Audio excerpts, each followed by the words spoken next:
So you know what it is that you were taught, what you think you believe, what you want from yourself, or so you think. But are you truly self-aware? That's what we're going to talk about today, baby. Welcome to episode 94 of the Positivity Experience. Let's become a little bit more self-aware. Check it out.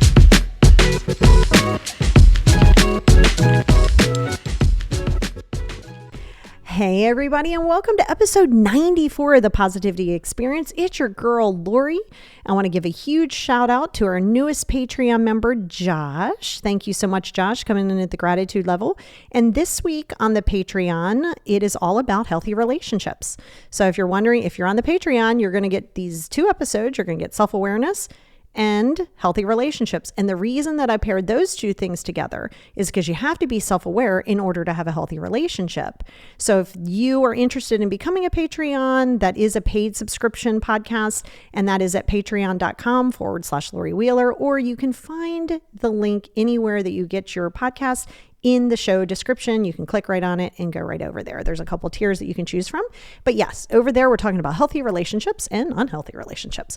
But today here, we are going to be talking about being self-aware, which is a huge part of healthy relationships and healthy self-relationships.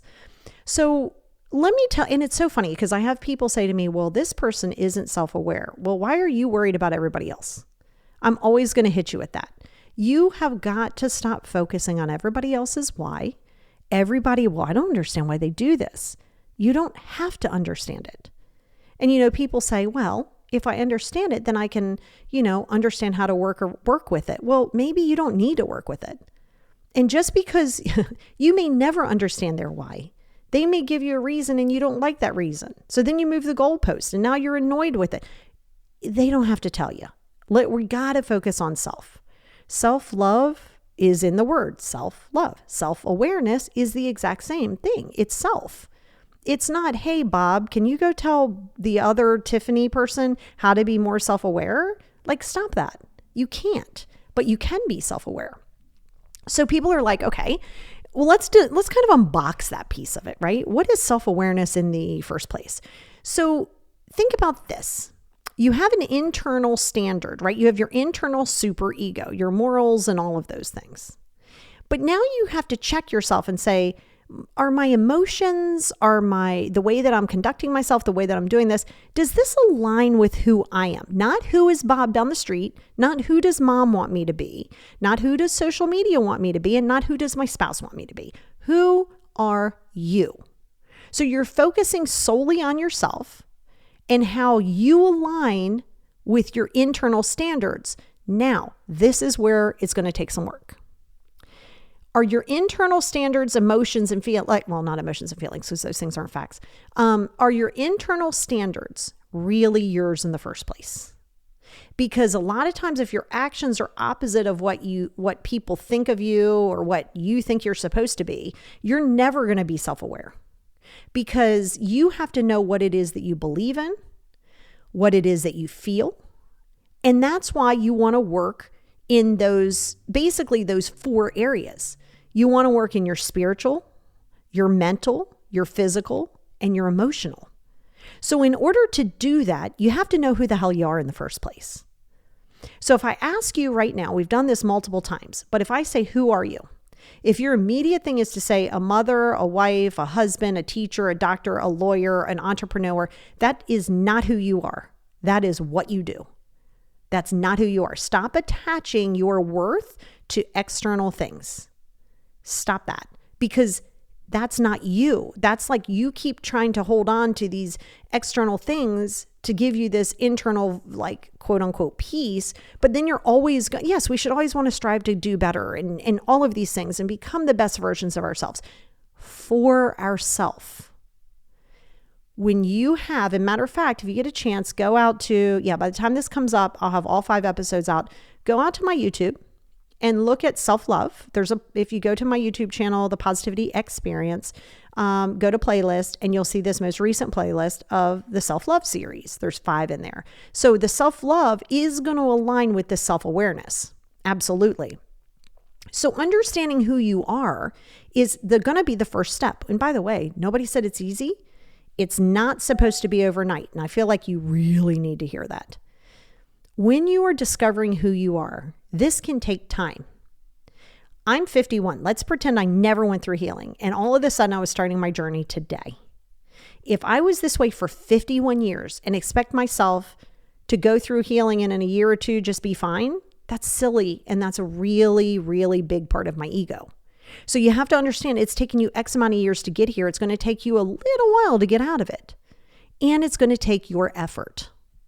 See, you have to have an effort to know who you are. It doesn't matter that it can be hard. So what? It doesn't matter that you don't feel like doing it. And it's supposed to be triggering. This is how you start knowing who you are.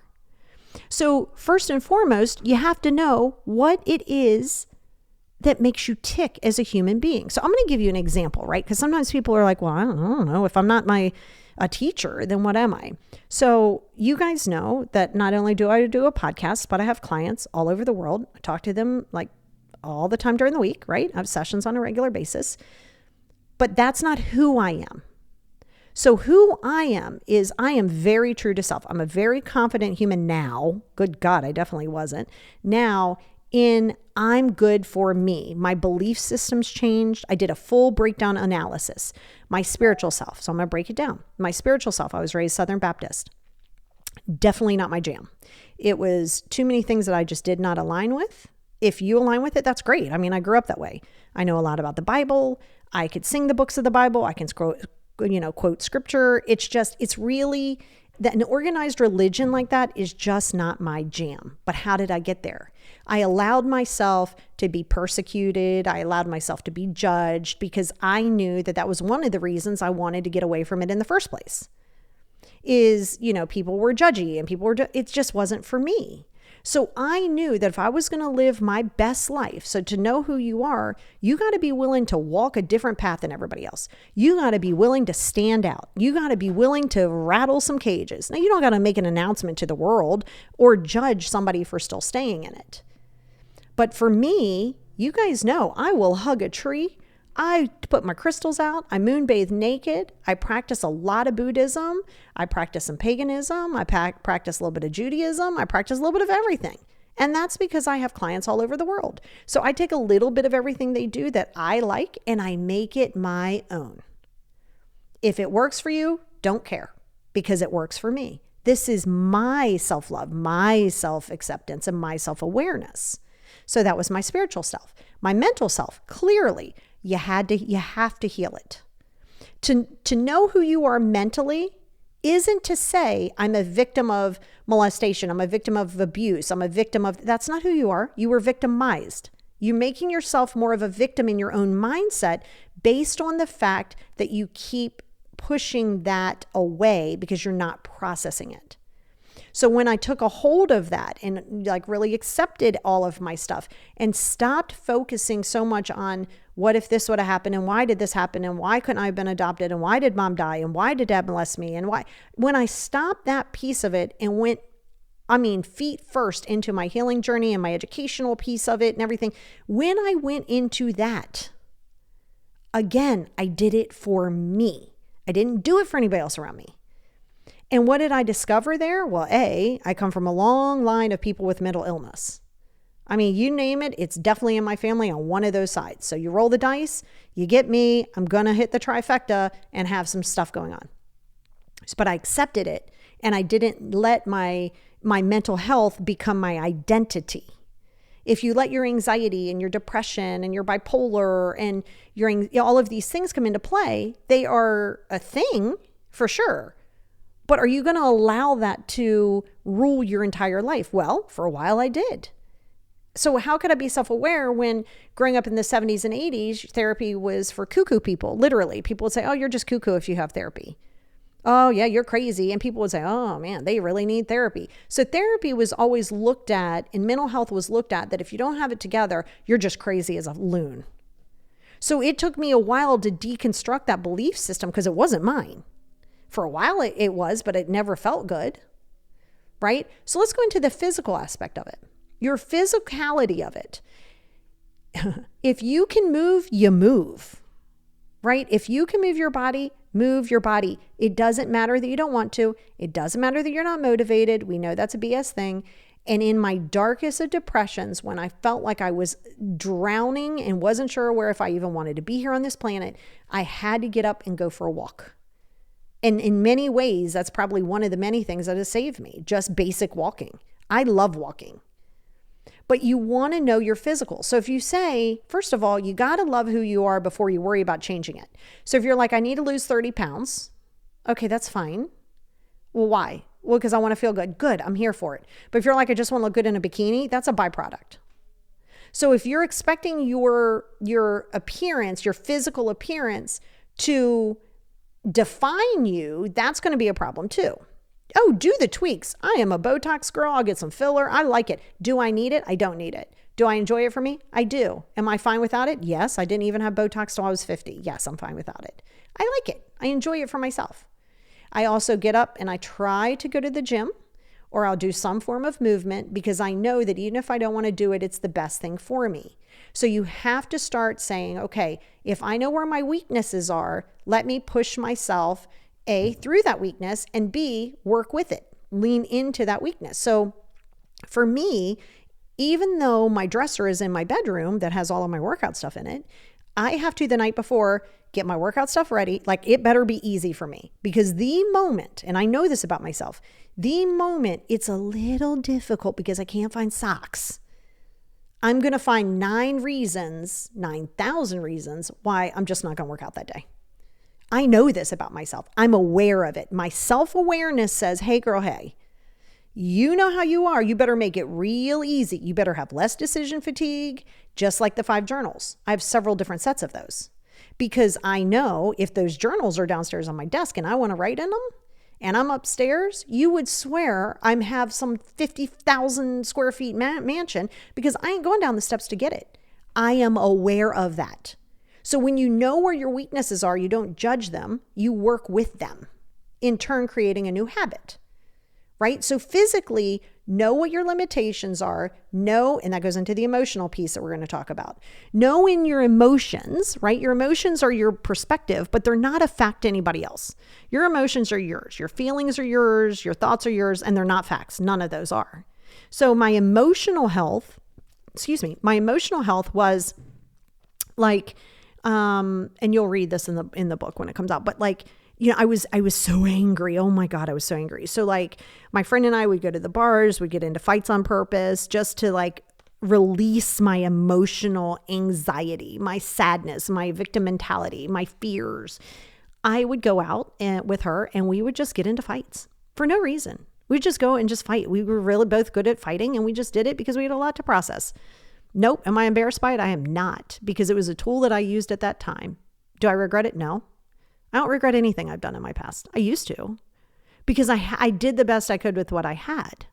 But so I had to check my emotions. It's not anybody else's responsibility to fix my emotional damage. It isn't. No one, if somebody apologizes to me for doing something, that's fine and good. It doesn't change it. I have to do that. Why? Because I'm self-aware.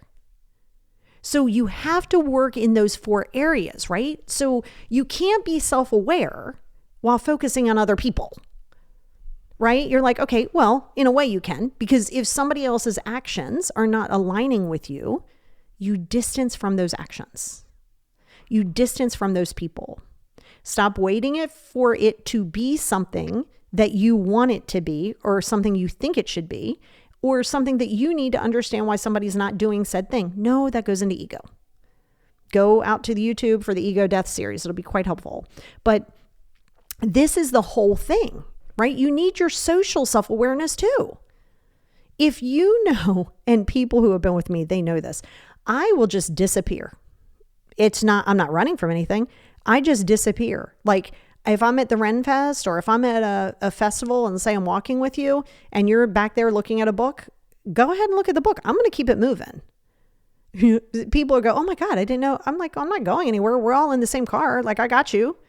But I'm not going to linger, because I know if I linger, then I start getting bored. You don't need me to hold your hand while you're looking at a book. So people have learned that. I know, hey, you know what? I'm going to keep it moving. I know that about myself. So a lot of times I'll tell people, listen, we're going to go to this event. If you can't find me, don't panic. I have to keep fluttering. I don't want you to flutter. I want you to stay. But all who roam or all who wander are not lost. And I am not lost. I am just wandering. I am a wanderer by nature. I have a very short attention span with my ADHD. And after I've looked at something, I'm going to keep it moving. I don't expect you to, but I know me. Okay. So this is such an important piece, because don't just change yourself. Yeah. Like I said, compromise. So I compromise by telling you, hey, listen, I'm going to keep it moving. You take your time. Do not rush. And I'll catch up with you later. Text me or whatever we're going to do. So this is the important piece, because you don't have to sit there and just, it's kind of like you guys have heard me say, I'm not peopling today. My entire profession is peopling, and I love it. I wouldn't trade it for the world. But when I am done, I am done. If I've had a busy week, I'm not peopling on the weekend, including half the time with the whole people in my house, because my self-awareness says I need that reprieve. Where was I that I was off grid? Oh, when I went to Kim, my bestie, when I went to her son's wedding, last month, the 21st or something, we were up in the mountains and there was no service. It was beautiful. It was amazing. And I said, you know what? This is great. When I go off grid, I just completely go off grid. I'm not going to make an announcement and be like, hey, I'm off grid. Sometimes I will. I'll be like, hey, I'm going off grid. But it was so amazing because I realized it made me even more self-aware that I need that decompression. You know how some people feel in their self-awareness that they like to be like an entertainer, oh, I love to have dinner parties. And yeah, no, you definitely going to get that here.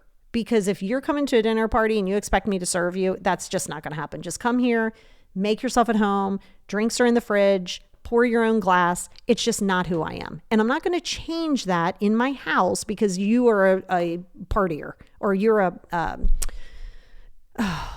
what's the word?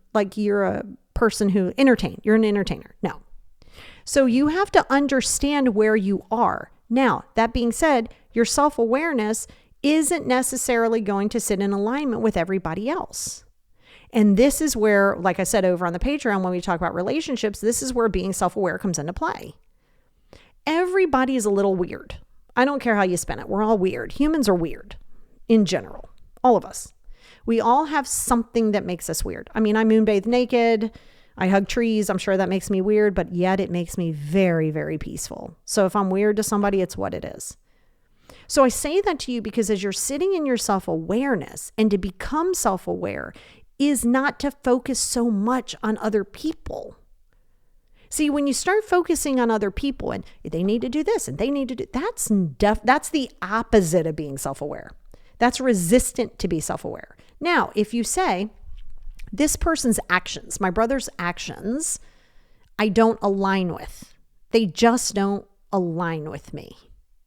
And you are aware enough to know that they don't align with you, well, you're not going to judge your brother because it doesn't align with you.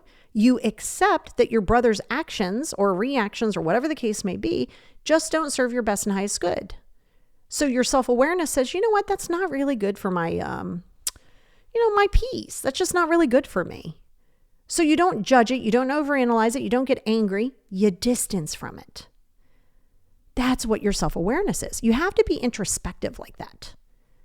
Because, here's the thing. If you're not introspective, then you're always going to be seeking externally to fill your void. Now, let's talk about those pesky little thoughts, right? Because, thoughts and emotions kind of go, aware. Thoughts and emotions go hand in hand. Neither one of them are facts. But you have to understand that these thoughts are still yours to process. They're not Bob's to process. So as your thoughts are attached to your emotions, that's why you want to work through them. That's why those 5 journals are ridiculously effective. If you are consistent with those 5 journals, go out to the YouTube, look at the playlist, the 5 journal playlist, and you'll get each one 10-minute videos on it. It will really help you because you're able to process those thoughts. Because a lot of the thoughts are tied to old patterns, old thought beliefs, old things that aren't yours in the first place. You see that a lot with so many different people, right? Like your feelings and your thoughts are solely yours. They do not exist outside of your consciousness. Outside of your consciousness, your thoughts and your feelings do not exist. They only reside there. So you have to understand that. Now, how do you feel about yourself? Because your perception of yourself is going to be the standard of this entire practice. If you feel less than, what is enough for you then? It's a question I ask all my clients. What is enough for you? I don't need you to be enough for somebody else. They are secondary to you always.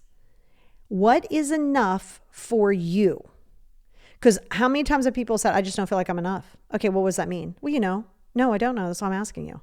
Because my version of enough might be vastly different than yours. So you got to ask yourself what enough is, and you don't need to be anybody else's priority. You do need to be yours though. So when you're in that place, that's the first place to start with your self-awareness, is your perception of yourself. Now, where does that perception come from? Because very often it's not your voice. You've been on Instagram too long. You saw everybody's highlight reel. You're thinking bad about yourself. You're comparing yourself to everybody else's accolades. Meanwhile, you don't know the steps in which they've made to get there. You're looking at somebody's life and somebody's actions, and you're comparing it based on the lens in which you think that you see because of how you see yourself. Hard pass. So the first key is to go into your spiritual, your physical, your mental, your emotional, and ask yourself what you believe in. Not what does mom believe in, not how were you taught the last 65 years, because what will never fly with me is to say that's just how I am. Just how I am means I'm not willing to change it and I'm not willing to work on it. That's exactly what this is how I am means. Now, that does have a different change when you are self-aware. Then you're like, yeah, well, this is exactly how I am. But you're not saying it to avoid it. You're willing to continue to work. Self-awareness also comes with the understanding that you will always be healing. You will always make mistakes. You will always have certain levels of failure. This is beautiful. When you're self-aware, you also don't live in the negative pieces of your ego. And it's just so important that you're aware of that. And I think that, you have your conscious awareness and you have your subconscious awareness. But there's a couple of areas, right? If you are super self-aware, you can say, let me regulate out my emotions. Being self-aware is where you regulate your emotions. It's where you realize that if somebody wins the day by telling you that the sky is green and they always need to have the last word, you can manage your emotions by going, okay, that's clearly not my stuff. And then you can align how you act and who you surround yourself with based on what your values are. But that's first and foremost is, what do you believe? It doesn't have to be what your family believes. It doesn't have to be what your boss believes. It doesn't have to be what anybody believes. But are you willing to do that? Okay, so this is an important piece because sometimes you won't be. Sometimes you say you are, but you're not because you still want everybody's approval of you. Because as you go through this process, it's really like dismantling a lot of your old belief systems and thought processes and reconstructing them. And that can be very isolating, and that is okay. If you're afraid to do this on your own, you don't have to do it by yourself. You can book a session with me or somebody else. But other people don't have to support this newfound self-awareness in you. And when you become self-aware, you're aware of that. When you're self-aware, you realize that everybody's actions don't have to be the same as yours. They do not have to respond as you respond. If you're a caller, checker in on people, that's great. You don't change. That's fine.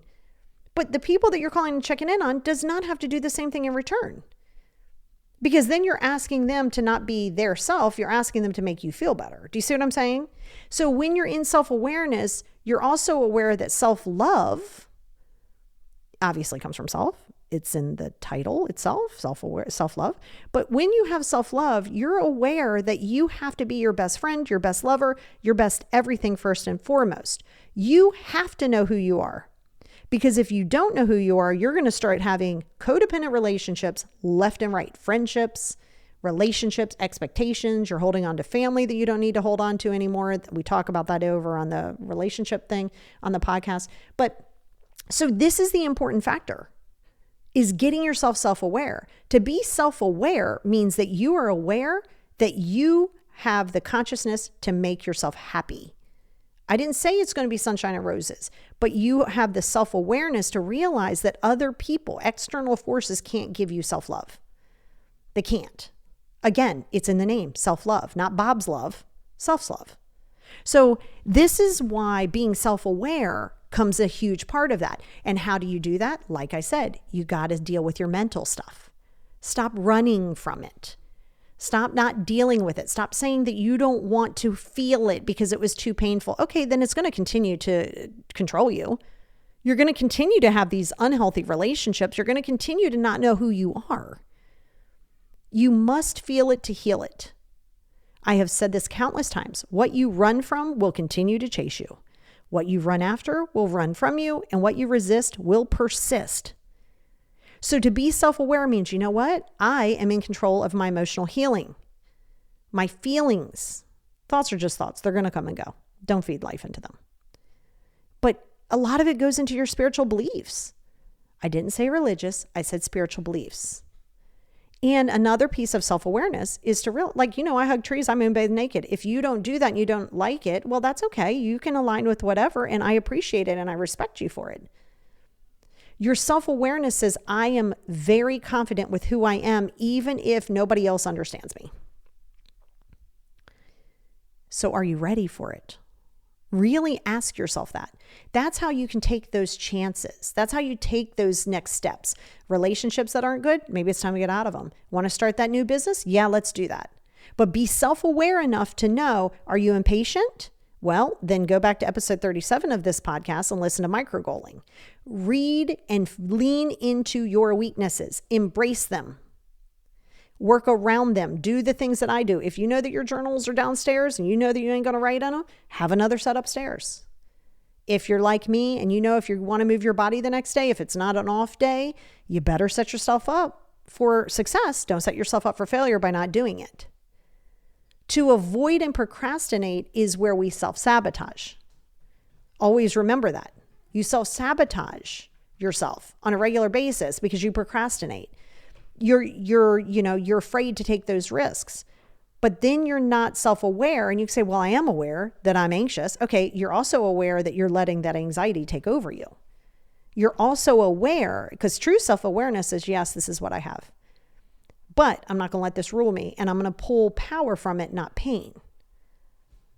So that's where you have to stop with the inner brat that goes, I wish it was different. I wish I had this. I wish. Keep wishing upon a star. See how well that works for you. You can wish, but then you look and say, okay, this is what I want. Then we take the effort, we make the effort, and we take the steps to do it. If you know you're impatient, well, you're going to have to break that down. A, you're going to have to deal with the impatient piece of it. And B, you're going to have to set yourself up for success by doing the micro-goaling. By setting yourself up to, like I said, push yourself out of the comfort zone. That's what being self-aware is. And people get so caught up in everybody else's lack of self-awareness. That alone lets me know that you still need to work on your own self-awareness to realize that everybody else is on a different journey than you. And if it's not serving your best and highest good, then you distance from it. You let that go. Stop holding on to things and then getting upset that the things that you're holding on to are still hot and toxic. And then you're upset that it's hot and toxic, but you've known it's hot and toxic and you keep holding on to it. That's the opposite of self-aware. That's self-sabotage. So you have to be careful of that. So again, I want you to focus in those areas: physical, emotional, spiritual, mental. Focus most on how you see yourself. And if you're seeing yourself negative, is that through somebody else's eyes? So why are we giving them power? Why is somebody else's validation that important to you? Because their validation can only come from where they are in their life and what their limited belief systems are. I say it all the time. If your sister knows that you're going to become a pilot and she starts, well, you have kids. What if the plane crashes? And why are you inflicting your autobiography onto me? That's her stuff. To be self-aware knows that those boundaries means that you respect other people's boundaries as well, like them or not, and that you hold your own boundaries, all which go into the emotional and the feelings. So those are the areas of self-awareness that lead into that self-love thing. Because to truly love yourself is to know that you've done some really bad things at times. You've done crappy things. You've failed at things. You've made bad decisions. So what? You're here now. You're here now. If we focus on coulda, shoulda, woulda, or why did this happen, or why didn't I see this, that's self-sabotaging. Okay? You can't undo the past. We're not rewinding time. You take the lessons. Don't regret anything. I'm not a fan of regret. I think that you regret something until you see where the learning is. I do believe that that's where regret comes from. When you're only seeing it from a certain perspective and you're inflicting your insecurities, and then you can't see where the positive is. But everything that I did that was not always great has definitely made me a better person. And I don't regret it because I can't look back at 51 and say, well, that was stupid at 20. Well, yes, I would dare to say most of us did some really weird things in 20. So you're going to hold yourself accountable for this? In what way? Like, okay, hold yourself accountable, learn from it, and keep it moving. The best apology is a changed behavior. You don't need to go on an apology tour. And you don't need to beat yourself up. So that is the wrap of self-awareness. So I want you to start doing that work, baby. I want you to start grasping on to who are you? Work in those areas. What do you believe in? You don't have to believe in the same thing as everybody else in your family does. You don't. But be honest. Try new things. Don't think it's going to happen overnight. You're not just going to blink your eyes and be like, well, okay, this is who I am. Just stop attaching who you are with the accomplishments in which you've made.